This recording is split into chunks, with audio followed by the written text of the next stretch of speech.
What makes the achievement of emotional sobriety so difficult is the habits we have, the patterns we have in our behavior, the habitual ways that we've come to think about things. We have to really become aware of those things in order to challenge them, because the consciousness that has created a lot of the problems in our life cannot solve it, cannot change things. So what happens is the first step is waking up.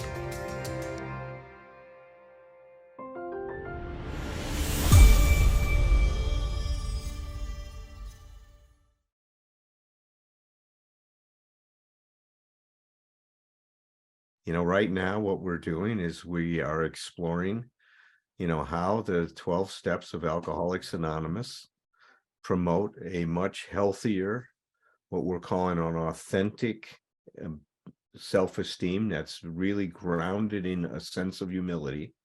And we've been exploring this for a number of weeks now, and we are currently at step 4, and we've been discussing step 4 for a while.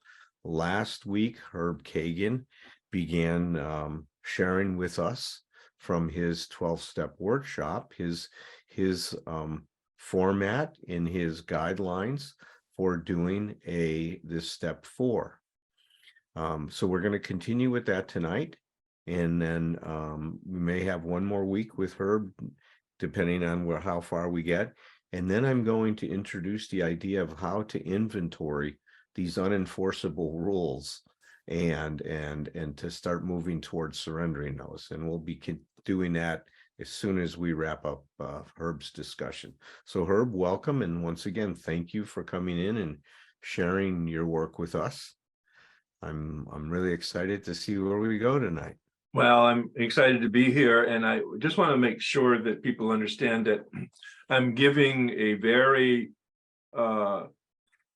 hopefully succinct by my standards overview and context for step 4. You can go to my website if you want more of the mechanical applications of step 4. I've got lots of tools in the library of resources there. I also have a very robust YouTube channel that has probably 10 different playlists, a variety of talks in the area of spirituality, 12-step recovery, as well as some very deep work in the 4th step. I'm not attempting to do that here. I'm doing a context and an exposure to step 4. And I'm hopefully going to do the balance of it tonight, Alan, at least by my standards in terms of the structure, but happy to be present to have some unpacking of it in future details. We typically, in my 1-year workshop that meets weekly, spend 4 months on step 4. So you can see that this is a light brush and a context of the surface of step 4, made a searching and fearless moral inventory of ourselves. I thought it would be helpful to have a real roadmap and context for the way I believe the big book is structured, the fundamentals of the assumptions underneath the structure of step 4. The step 4 in the big book looks at resentment, looks at fear, and looks at sex. In my experience with that structure and the knowledge that I got from people and other areas, I can really understand that this is about instincts, fight, flight, and freeze, where we have a reaction of anger, fight, or fear, flight, or dishonesty, freeze. Now, pause for a minute. Freeze, camouflage, hiding, dishonesty. All right, that really helped me. It might help you understand the structure and the context of what we're doing in inventory. We're taking a look at the default positions that are unhealthy coping strategies for our survival. In my day, in doing my psychology work training, they were called ego defense mechanisms back in the late 60s, early 70s. Dr. Berger has given me the current language.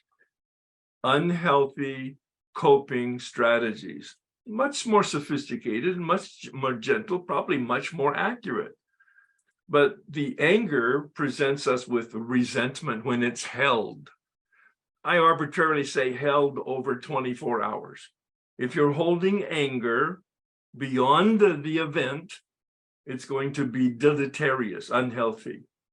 Fear, I added the word anxiety. It's not in the big book that way, but that's the implication of the unhealthy emotion that goes with the flight instinctual reaction to perceived danger for survival. And sex is the third category, but as I've unpacked it for myself, I see it as shame, and I didn't know that shame was a feeling. Well, at least that's my interpretation of it from the things that I've experienced. And it gives it a bigger, much bigger tent than dishonesty and or sex.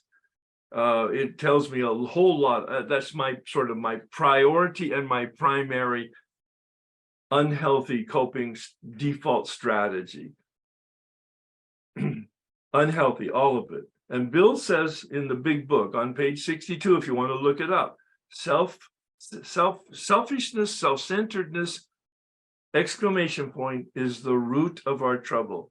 Notice what I have here, self-centered as the root, and the fruit of the root is resentment and fear and shame. Bill asks us to take a look at the exact nature of the sources of discomfort, the sources of being disturbed, the sources of our delusional story. We looked at resentment the last time. I'm giving you the large picture here again, the roadmap of the total context of the fourth step, to identify and analyze the manifestations of self-centeredness. If this were a tree in the room and I asked you to identify what kind of tree it was, and you noticed that there were orange round balls on the tree, you would probably speculate it's an orange tree. By your fruits, you will know them. These are the fruits of self-centeredness. Expanded again on my experience, not necessarily are these words in the big book. Dishonesty is. The word secret is not, although it's implied in the fifth step. When we shine the light into the darkness, the words guilt and shame are not in the big book, but I use it because in current psychology and the levels of understanding of human behavior, those are very relevant words today. Guilt, that negative feeling about my behavior; shame, that negative feeling about my very being. Unhealthy guilt, unhealthy shame is what we're talking about here. Not healthy guilt, not healthy shame. There's a healthy aspect of that. I'm not going to get into that part. We're looking at the unhealthy manifestations of self-centeredness. So last time we looked at resentment. Today I want to look just very quickly at fear. And in the big book, it's dealt with very clearly. It says, make a list. Ask, why do you have it? Now, the man who took me through the steps took it a step further and said, continue to ask the question. When you write down, why do you have it? Ask the question, what fear comes up when you write the answer to that? An example, I wrote down, I have a fear of honesty. Wow. Okay, Herb. What fear comes up if you were to be honest with someone? Well, if I'm going to be honest with someone, they're going to see me for who I am, not who I pretend to be.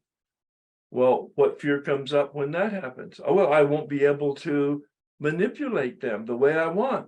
Well, what fear comes up when that happens?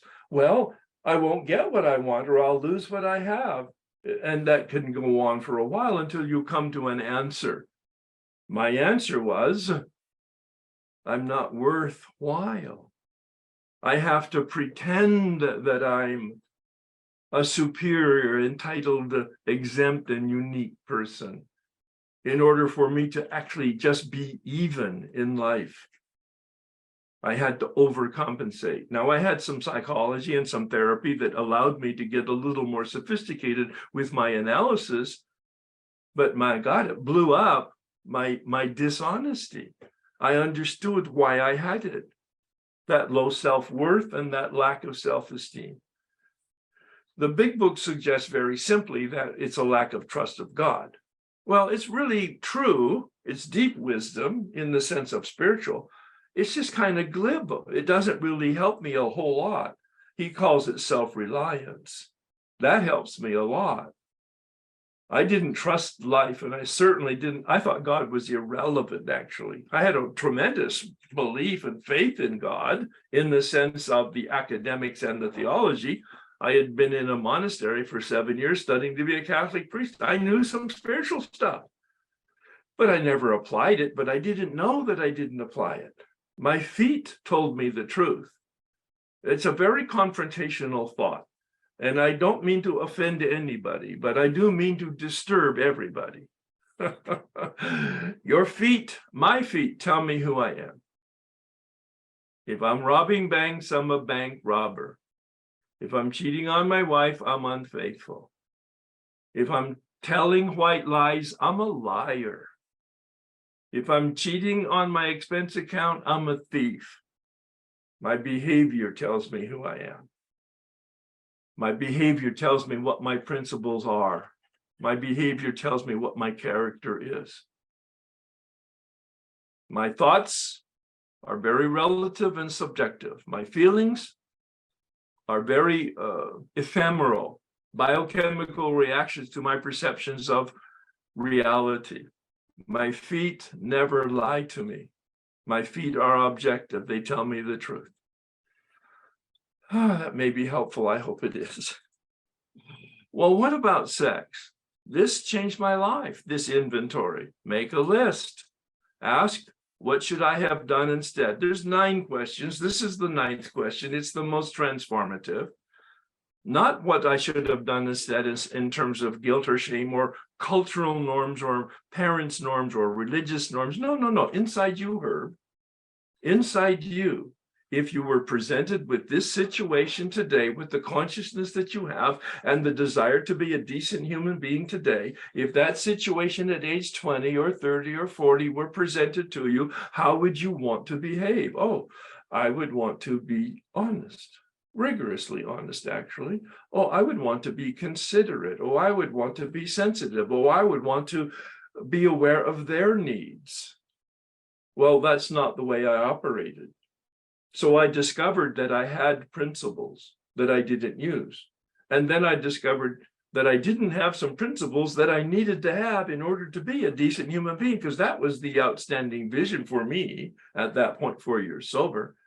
I wanted to be a decent human being. Up to that point, I thought I was. I, in fact, thought I was a Renaissance man with my background, don't you know, 4 years sober, et cetera, et cetera. I really did believe, I truly did. I could have taken a lie detector test and tell you I was a Renaissance man. I was in therapy with Dr. Berger, and I'm sure I might have even told that to him, and he probably raised his eyebrows and I missed it. And when I did this 4th step and continued my therapy, I discovered I wasn't a Renaissance man, I was a Neanderthal. Yeah, it was very embarrassing, enough so that I was willing to accept responsibility and begin to change my behavior based on the help that I received from people who I had engaged to help me. I was able to create a sex ideal, identifying the principles that I wanted to operate with. I use 2 words with regard to principles: guidelines and guardrails. Both kind of the positive and the negative. The guardrails keep me from going off the cliff. The guidelines give me the roadmap and the arrows that are the core values that I want to engage in terms of the behavior of a decent human being. I created that sex ideal in 1988, and because of this program and my desire to be a decent human being and taking the actions that would make that happen, I haven't varied from that sex ideal since then. I mean, you can't get here from there, but here I am. I have men I work with who somewhat have learning challenges and maybe a little dyslexia or maybe ADD, and they don't quite hear me when I say, write out your sex ideal. And when they come back, they read something to me that's quite interesting, and I allow them to read it, but it's about ideal sex. You see, the sex inventory isn't about sex. It's about my motives, my attitudes, my perceptions, about my behavior and the impact of my behavior on other people. Now, it's just fine for them to write out what is an ideal relationship, what is an ideal marriage, what is an ideal husband, what is an ideal mother, what is ideal sex. Great, great vision statements.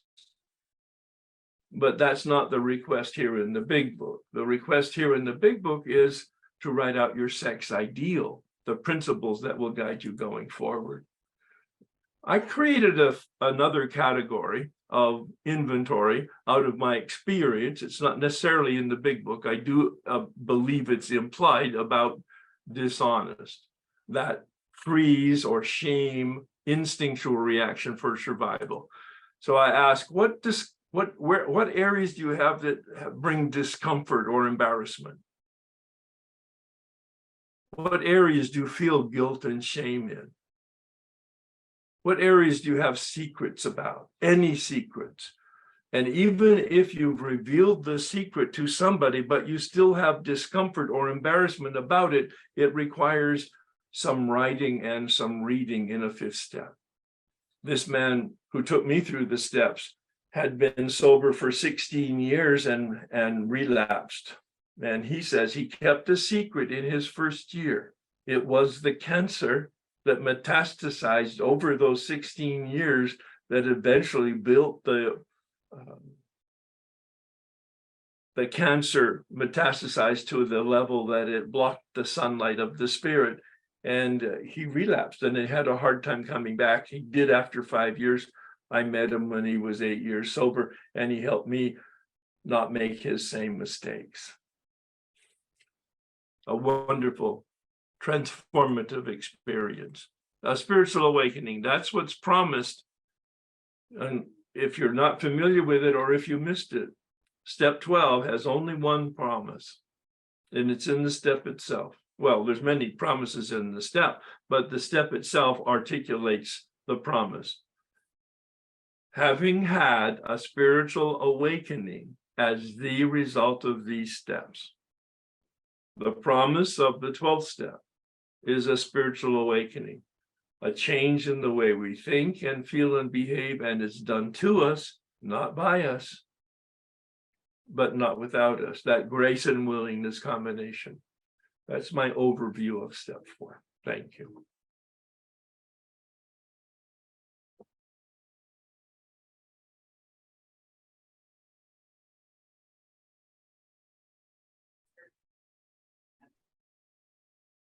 Alan, you want me to bring the other participants in? Yes, please. You got it.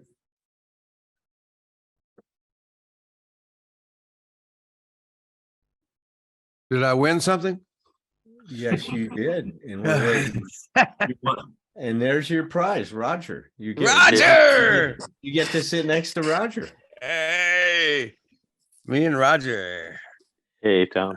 Hey, Well, Roger, let's have you start first. You've been copping the last spot in this thing for the last few weeks. We're gonna throw you into number 1 seat there, buddy. Busted. I was wondering when you get around to that. So, well, first of all, thank you, Herb. I sit and listen,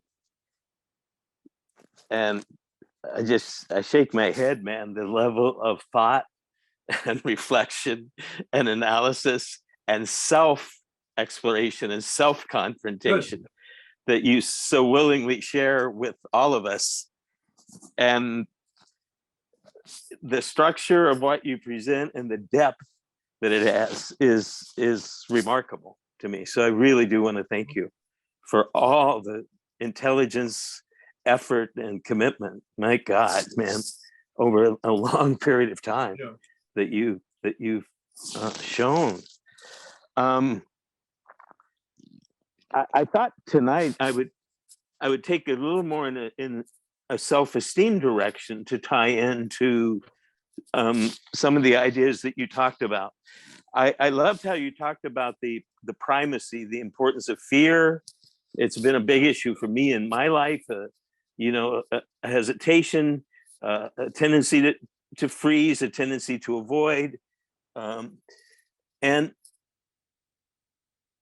what it brought up for me is that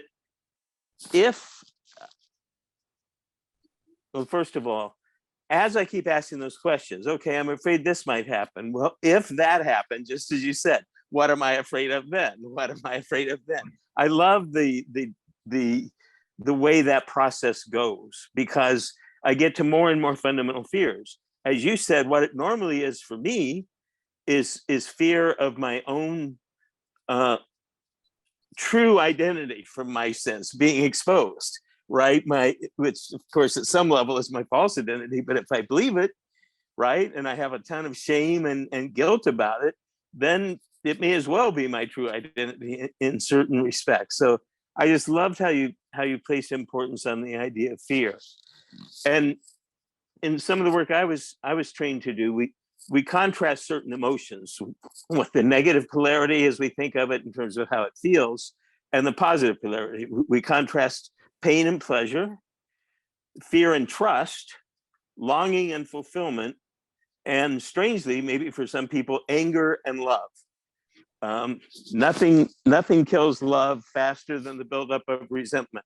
You said the 24-hour thing. I love that, right? Because that says that it's hooking into something, important to me that I'm invested in, that I can't let go of it. Probably serving some kind of coping strategy purpose. But an idea I talk about a lot is the development of self-trust. And it's not one of Brandon's 7 pillars, but it's implicit in many of his pillars. And what do I mean by self-trust? Well, I mean the same thing we mean when we say we trust somebody else, right? I mean, do I see in my own actions, as you called attention to, not just my feelings, not just my thoughts and beliefs, do I see a basis or a foundation for trusting myself? Do I often at least make a sincere effort to align my behavior with my values? Which is what? That's the 6th pillar that Brandon talks about, the practice of personal integrity. Do I follow through with commitments that I make or not? Do I behave in a way where other people can have confidence in my words and my actions? Because what's clear to me is if I haven't formed a foundation for self-trust, there's no reason for anybody else to trust me, right? There's no reason for anybody else to trust me. So that issue, or for me to trust other people, or for me to trust other people. That's a good point. Exactly. As far as just a couple more thoughts that you stimulated related to the 7 pillars as we talk about them. The experience of shame, because I certainly experienced it, having experienced it intensely as a very deeply felt emotion. You said, I'm not sure shame is an emotion, maybe in the same sense that certain other things like anger or fear might be an emotion, but it certainly is that way for me. But shame has an incredible power, the kind of judgment that's involved in shame, to undermine my self-acceptance tremendously. And I've talked about that when we talk about self-acceptance. Those areas of my functioning that I'm ashamed of, I will not bring up to the light. I will not be honest about, I will not look at them, because it takes too much courage unless I'm able to muster that courage. I'm also not going to live very consciously if I'm filled with shame, because there are tremendous areas that are off limits for me to look at about myself. And the deeper my sense of unworthiness, again, one of the fundamental defining characteristics for Brandon of self-esteem, the more my compensatory efforts will be to present an image of myself other than I am, the more that kind of excessive unhealthy dependency that Bill writes about so much when he's talking about emotional sobriety, the more that will be in the foreground of my life, of how I present myself. So those are a couple of thoughts that I have about the connection between all these rich ideas, flight, and freeze, and some of the pillars of self-esteem. I'll turn it over to Tom or Alan. Why Thanks. don't you jump in and then I'll right. bring the rear today. You'll bring it home. I'll bring it on home, brother. Well, I want to just spotlight something that I was thinking of. I was spotlighting already when Herb was talking, and then Roger, as is the case, you just brought more of that into this, and that is what the piece I call, and I've worked on and written about fear, is I always say that fear. That reassurance is to fear as food is to hunger. That basically, when we are afraid, we need reassurance, but we need real, credible reassurance. Not like I'm afraid of something and somebody says, pats me on the head and says, "Oh, it's okay, don't be. You'll be all right." It's like fuck you. It's like that's not helpful. It's Right. like, a lot of times it's more reassuring when somebody just listens to you and hears what your deeper fear is and basically says, "Whoa, that must suck." And because true reassurance is connection. You're helping me tonight, Roger, with that of hooking into the work that I've done with fear and how we look at those fears and how we and how what that attachment is or that connection is to self-acceptance with the Brandon stuff. And what you both did it, Herb, and it's and I own in the fear book I wrote, I own that it's not an original technique at all for me, but I named it going down the ladder. Like, okay, if I'm afraid of losing my job, okay, well, if you lose your job, what then happens? It's like, well, I don't have any money. If you don't have any money, what happens? My wife hates me, and it's amazing to me when you go down that ladder where it's like it's just 2 or 3 rungs before you get down to really dire stuff. I mean, it doesn't take long. It's like you get down to death. You get down to, but I think you get down to more than anything, validation of your self-condemnation. And what I wrote after you spoke about that, this is always such a learning process in this first part of these sessions is that so giving ourselves what I call premature premature reassurance, basically making it okay for us before we explore it and just feel and be in the fear of that, actually sabotages our self-acceptance, because it blocks us from going and getting into the full level of self-acceptance. Because as we've discussed in so many different ways, self-acceptance, it's not hard to accept a lot of the niceties about ourselves. It's not hard to have, that I have good values in the general sense of, don't kill anybody for no good reason, and try to be nice to your fellow man. It's like, it's these deeper issues that make the difference. And that's where following this fear down into the deeper parts will take us. And I love how that, so anyway, that's what I'm connecting with with. This is where, to me, the 4th step connects to the Brandon stuff and self-esteem. And it's about the saving our whatever we have to do in order to practice as much as is humanly possible, full self-acceptance. Wow. That's what I got. I would add to that, Tom, that when I think about fear, at some level, the fundamental fears I struggle with are both in terms of my self-image and self-esteem and my image with others. Mm-hmm. But often at an emotional level, it comes down, I'm afraid of some kind of pain. Yeah. Right. Yeah. I'm afraid of some kind of loss, Mm-hmm. Including loss of life or loss of life for the ones I love, and some kind of pain. And if I dig down into that deep enough, I'll go like, okay, well, that's a pain I'm afraid of. If that happens, what's the even deeper pain? Yes. that I'm running from, that I don't know how to engage, that I don't know how to let myself experience and work through. So I run and I run and I run, and it's some kind of pain at an emotional level that I'm usually running from. There are other ways to frame it too, not just the emotion. But terms. no, It but, can- but you're right, because to recognize that and to do this, how often is what we're talking about here just the most fucking counterintuitive thing in the world? It's like it's like the obstacle is the way. It's like no, you turn around and you go. And sometimes we get to the place, and sometimes I'm not always there, but you get to the place where you just basically say, okay, I'm not even sure what's there, but I do trust my experience to this point where I realize I need to be going the opposite direction that I'm going right now.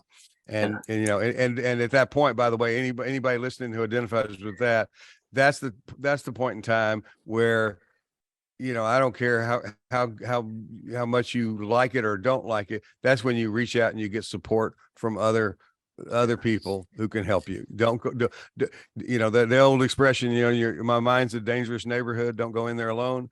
It's like, I think we can go and wander around most of the places, alone these days, but it's like there are certain places that's dark and they're new territory. We need to take people with us. And we go, as therapists, we go with people into those places, and we've had people go with us. So, I yeah, want to thank make you. a comment if I can, because it's so relevant to me and recent, and the word you used, Roger, captured it for me, and I just realized what's going on, and that is the unworthiness. Maybe because of the work that we're doing here with the 6 or 7 pillars, and the conversations that Dr. Berger and I have had on emotional sobriety and the self-esteem and whatever it is. And it might be selective attention on my part, but there's something that has rung my bell that seems to be a uniform core issue with the most people that I've been exposed to in the 12-step community. And that's this unworthiness, this sense of organic brokenness, this sense of this deep sense of lack of self-worth, and captured in that word unworthiness. And it seems to be the central fundamental brokenness of people. Now, they put lots of words around it and lots of feelings around it, but when we dig down underneath, like you said, talked about the unpacking of the fear, that seems to be the platform from the majority of people are coming from. Yeah. Good. You actually referenced that, I believe, in the very first conversation we had about self-esteem and the 12 steps. You highlighted, because it struck me. You said it's, and you were speaking personally again. It's this sense of unworthiness that you felt so deeply. Well, that was a personal awareness and revelation. But today, right now, here, this panoramic picture came that, it's not just personal, it's universal. Exactly. It's universal. Very good point, Herb. Good point. Well, Thank you. I just quickly want to say, Roger, so you remember previous conversations we've had? Wow. I know. Listen, he's trust me, he's got a memory for this stuff, man. He's the guy. He's the guy you don't want around when you're telling old college stories, because he'll tell you what really happened. Well, Yeah, what I'm struck. I'm about ready to jump out of my seat, you guys. This is so damn stimulating, and so everybody shut up for a minute and let me talk. I mean, that's my. Tell us how you feel, in a nice way, but I better quit. I can do that. Roger's helped me tremendously in my ability to express myself. So look, first of all, I'm not kidding you when I get so excited with these discussions, because they're so rich, and I'm sitting here so stimulated with so many different ideas, and I'll just try to bring a few of them to the foreground. So first of all, what we're talking about is in this step, and we're all moving towards increasing our awareness, right? That's what everything that's happening here. If we look at the process that's underlying this stuff, it's about self-awareness. What is really going on with me? Now, for most of us, and I'm really speaking of me when I say that, this was the first time that I even looked at myself in these ways and started to question myself. You see, the trance that I fell in was so great. I just was living my life without really a critical inquiry into what was going on with me. It's like that trance took away all of my curiosity because I was asleep. As we start to wake up, one of the things we're waking up is an interest in ourselves again. And an interest in really being able to see ourselves, maybe for the first time in our life, through a different lens, where we're not running away from ourselves like we've done most of our lives, as you guys have talked about. We've let our fears or our shame or whatever the issues are, continue our blindness, right? Continue our walking around in that state of sleep that we talk about, dreaming we're awake. I love how Gurdjieff says it, right? We're all asleep, dreaming we're awake. We're in a big trance. This is coming out of the trance, folks. We're waking up even more and more. Herb calls it the thawing out process. You can think of it as the waking up process of what's going on. Now, I want to highlight the inquiry that he was talking about. It's a very powerful therapeutic technique to start with, I'm afraid of being honest. What if you're honest? Would that mean? And now you saw how Herb kind of walked you down. Each time you were taking a step, going a bit further, right? Down into. Even if you ask the question, well, what would it mean to you if you were unworthy? Yeah. You know what the answer would be? Nobody's going to love me. Yeah. I won't See, belong. so what happens is, I want to argue that I think the bigger issue here is not unworthiness, but it's our emotional dependence. Is that we're still so hooked into that somehow I'm going to be okay only if I am loved by you, if you accept me, if you approve of me. See, it's we can't get away from how powerful this dependence is and how much it just goes through every fiber of our being and influences so much of what we think about ourselves.